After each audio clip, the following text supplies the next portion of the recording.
So if you could introduce yourself and then Yes, maybe I'll we'll... introduce myself and then I'll make the staff presentation. Okay. And when I complete the staff presentation, I'll be happy to answer any questions. Well, if you the could, council if you might could have. introduce yourself and then if you could maybe describe what your plan is for your presentation. Sure. My name is Michael Colantuno. I am the city's outside counsel for this project. I have worked for the city for more than a decade. I was first retained by Carol Carade when she was your city attorney. When this project came to light, the city attorney recognized that she had a conflict of interest because one of the goals of Councilmember Tam's misuse of confidential information was to get the city attorney fired. And because she had a personal dog in the fight, so to speak, she conflicted out and asked that independent counsel be retained. And I was retained for that purpose. I was given this project. I have had other projects for the city. And as I said, was first hired by Carol Carade. What I would propose to do after introducing myself and explaining a little bit about my credentials is to make a presentation to the council answering 4 questions. What did Councilmember Tam do? What are the significance of what she did? What does it mean? Why do they matter? And what can the city do about it, if anything? And then after answering those 4 questions, I'll be happy to provide any other assistance for your discussion that might be helpful to you. Okay, so do we have any, are there council comments on, how long is your presentation? It's probably about 10 minutes. Oh, 10 minutes? Oh. Does anybody have any comments about that, or? Does that sound okay? Councilmember Gilmore, does that sound 10 minutes? Or, yeah. All right. I just wanted to get some clarification. Is this videotaped and recorded? Okay, appreciate it. So about 10 minutes? Sure. Okay. Okay, starting with who I am, I want to start with a little bit of my own resume, not to pat myself on the back, but to make it clear that I have the ability to make the determinations that I've made. And quite frankly, I am better positioned to make the judgments I've made than your district attorney is, and I disagree with her. I graduated from Harvard College with magna cum laude with a degree in government. I graduated first in my class at law school at UC Berkeley. I spent a year clerking for a federal judge on the Ninth Circuit. Since 1989, I have devoted my career to representing local governments all over California. I was elected by my professional peers as the president of the City Attorney's Department of the League of California Cities. During my tenure as president of the League of California Cities City Attorney's Department, I appointed the department's first ethics committee that produced materials about ethical obligations of public lawyers. In September, later this month, Chief Justice Ronald M. George of the California Supreme Court will present me with an award on behalf of the State Bar as the Public Lawyer of the Year. I know what I'm talking about. So my first question is, what did she do? The first thing she did is she provided illegal assistance to SunCal. 5 specific examples. On February 14th, Valentine's Day, Tam asked the city manager in email for non-public information about the SunCal EIR. When the city manager provided it, Tam blind carboned her reply to that email containing the non-public information to Pat Kelleher of SunCal. Tam subsequently forwarded the same non-public information to bloggers Lauren Doe and John Knox White. As a result, SunCal and favorites of Councilmember Tam had information the city was withholding from everybody else, giving SunCal an advantage that opponents of its proposals for Alameda Point did not have and which the general public did not have.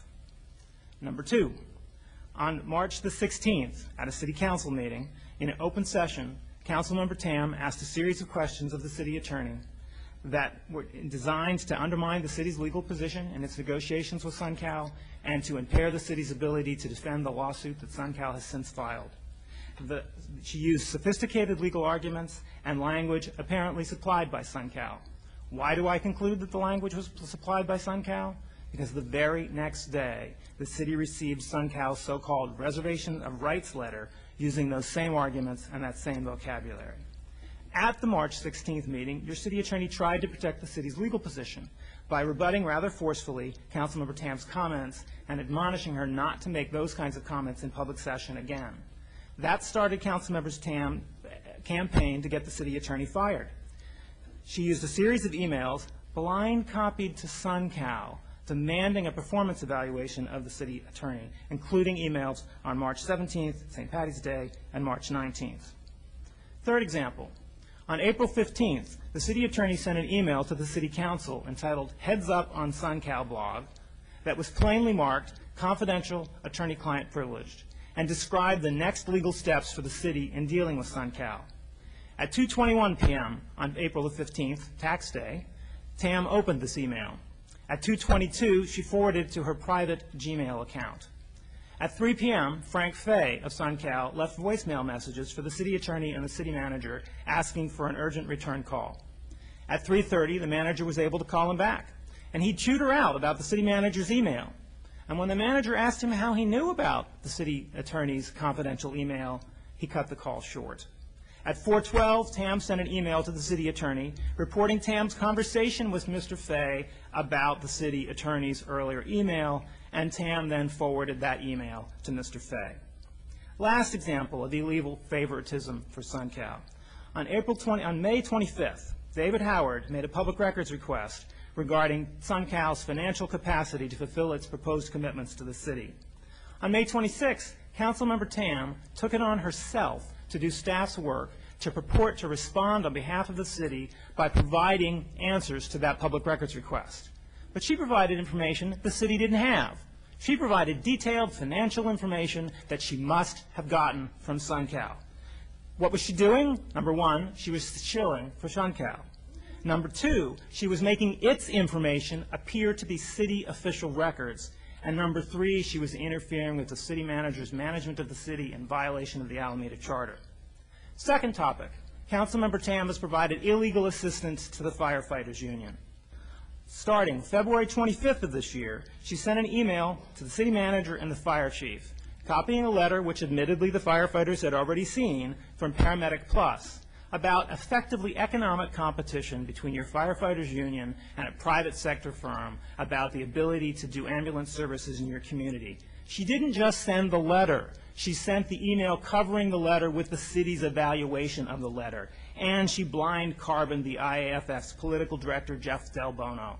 So your council manager and your council member have what appears to the manager to be an inside the management team conversation that is secretly being leaked to the other side of what is now a lawsuit. On March the 3rd, Councilmember Tam replied to the whole city council regarding this issue. She carbon copied the fire chief, the city attorney, and the HR director.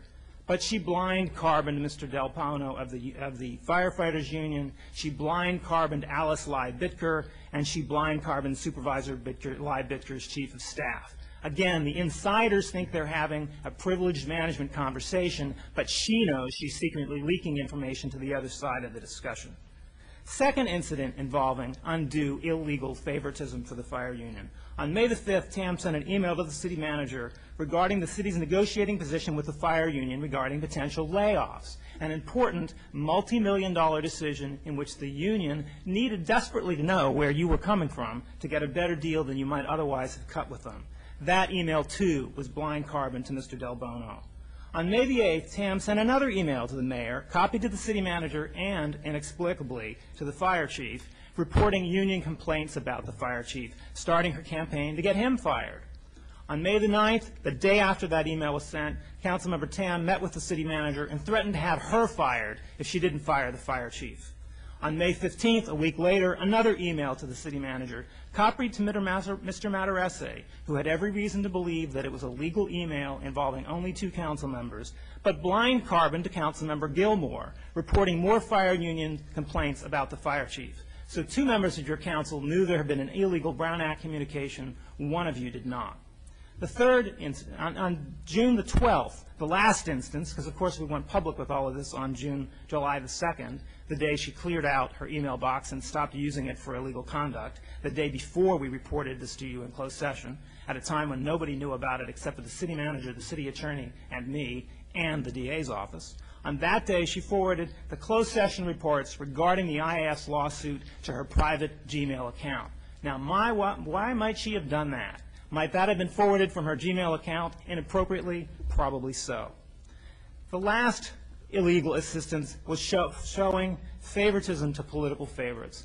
In addition to the examples I've given you previously, on April the 19th, Tam emailed an entire closed session agenda packet. every staff report, every legal memo, every bit of private personnel information to John Knox White, who was not entitled to have it. And the irony that a member of your government in the Sunshine Committee should have been the recipient of this illegal confidential information should not be lost on anybody who is paying attention.